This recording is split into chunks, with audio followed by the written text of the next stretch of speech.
गोरखनाथ भगवान की जय, गुरु सच्चिदानंद भगवान की जय। ओम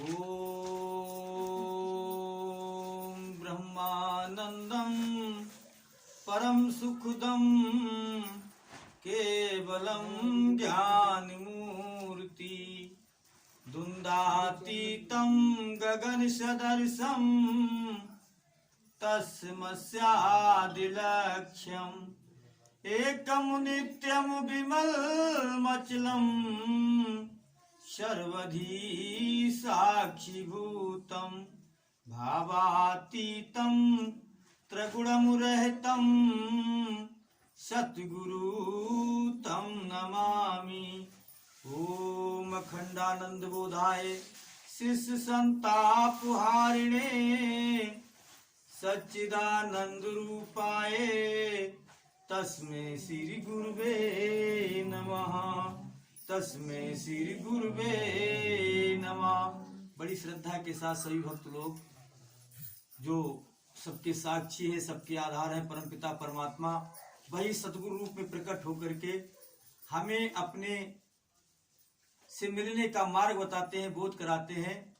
क्योंकि कहा है कि गुरु ब्रह्मा गुरु विष्णु गुरु देवम महेश्वरा गुरु साक्षात परम ब्रह्म तस्मै श्री गुरुवे नमः। गुरु ही ब्रह्मा है, गुरु ही विष्णु है, गुरु ही साक्षात पार ब्रह्म परमेश्वर है। और हमारे ऊपर जो माया का रोग लगा हुआ है उस रोग को दूर भगाने के लिए गुरु ही अमृत बूटी का चूर्ण है। तो इसे सतगुरुदेव महाराज से श्रद्धा भाव बनाते हुए सभी लोग प्रार्थना करेंगे। तुम्हें वो माता च पिता तुम्हें तुम्हें वो बंधु च सखा तुम्हें वो विद्या द्रविणं तुम्हें वो सर्वं मम देव देवा तुम्हें वो सर्वं मम देव देवा। प्रेम से बोलिए गुरुदेव भगवान की, गोरखनाथ महाराज की। आइए, आज हर महीने के लास्ट संडे को हम सभी लोग एकत्रित होते हैं और ये अलखनाथ की अमृत रूपी सत्संग रूपी गंगा में सभी लोग स्नान करते हैं। और जो भी स्नान करते हैं वो बड़े सौभाग्यशाली लोग हैं। देखिए, हमारे ऊपर परमपिता परमात्मा ने कृपा बरसाई, हमें आपको मानव तन मिला। इस मानव तन की बहुत बड़ी विशेषता है, 84 लाख योनियां बीत जाने के बाद हमें ये मानव शरीर की प्राप्ति हुई है। गोस्वामी महाराज जी ने रामायण में लिखा है कि जीव चराचर जाचते ही नर समान कवनो नहीं देही। क्योंकि मानुष योनि जो है ये 84 लाख योनियों में प्रधान योनि है। बड़े भाग्य मानस तन पावा सुर दुर्लभ सदग्रंथन गावा। ये जो हमें आपको मानव तन प्राप्त हुआ है, इस शरीर को पाने के लिए 33 करोड़ देवता लालायित रहते हैं। रात दिन प्रभु से प्रार्थना करते हैं, हे प्रभु हमें मानव का चोला दो ताकि मानव के चोले में आकर के हम आपका भजन सुमरन कर सकें और गुरु धारण कर सके, गुरु भक्ति कर सके। क्योंकि गुरु भक्ति केवल मानव ही कर सकता है और 84 लाख योनियों में कोई ऐसी योनि नहीं है जिसमें हम आप गुरु भक्ति कर पाए। तो ये बड़े भाग से हमें आपको शरीर मिला हुआ है। देवता लोग भी तरसते हैं इस मानव शरीर को पाने के लिए। हमारे आपके लिए वो अनमोल दौलत, वो हीरा जन्म मिला हुआ है। तो हमें आपको जागना है, ये जीवन हमें क्यों मिला है, विचार करें हम आप। परम पिता परमात्मा ने इस मानव शरीर के अंदर इतना साधनों का धाम भर दिया है कि हम उन साधनों को उपयोग करके अपने मानव जीवन के लक्ष्य को प्राप्त कर सकते हैं। विचार करना हमें आपको।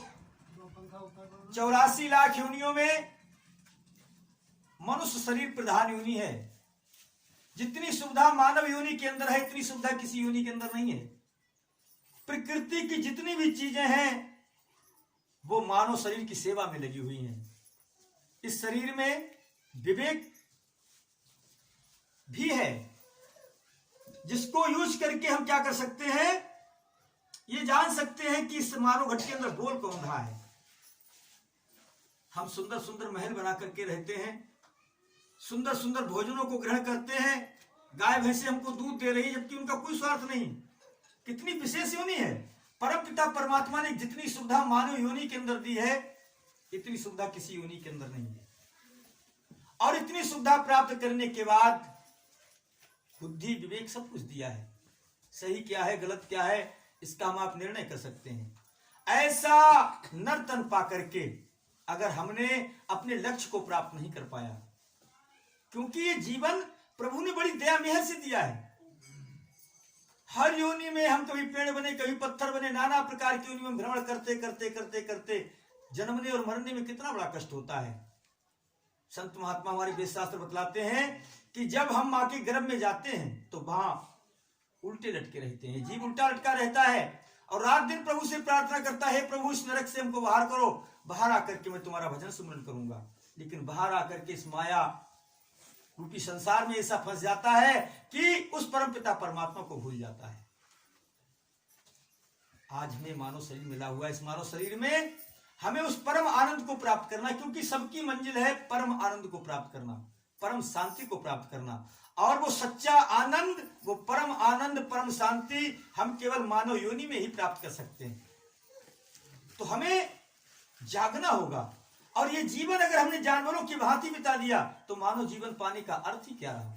इतनी कृपा की है परमपिता परमात्मा ने, वेद शास्त्र हमको मिले हुए हैं, संत महापुरुष हमको बतला रहे हैं, तीनों कृपाएं हमारे ऊपर बरस रही हैं और चौथी कृपा हमें करनी है। अगर चौथी कृपा हम नहीं करेंगे तो ये मानव जीवन बेकार हो जाएगा, इसका कोई अर्थ नहीं रहेगा। ये मानव जीवन हमें केवल मिला है प्रभु की प्राप्ति करने के लिए, और प्रभु आपके अंदर है, आपके घट के अंदर है, कहीं बाहर नहीं है। सभी संत महात्माओं ने और वेद शास्त्रों ने हमें इशारा दिया है, हमें आपको इशारा दिया है कि वो परमात्मा आपके घट के अंदर, ये कहीं बाहर नहीं है। जो बाहर ढूंढ रहे हैं वो भटके हुए हैं, क्योंकि ये मानव जीवन जो है, ये मानव जीवन प्रभु का जीता जागता हर मंदिर है। प्रभु का जीता जागता हर मंदिर है। इसके अंदर से परमात्मा बोल रहा है, इसके अंदर से परमात्मा देख रहा है, इसके अंदर परमात्मा सुन रहा है। हमारे आपके बनाए हुए मंदिर जड़ होते हैं, भावनाओं के मंदिर होते हैं। उन मंदिरों में हम अपने आप से भगवान की मूर्त को बना करके स्थापित करते हैं, प्राण प्रतिष्ठा करते हैं, वो हमारी भावनाओं के मंदिर हैं। लेकिन उन मंदिरों के अंदर भगवान बोलता नहीं,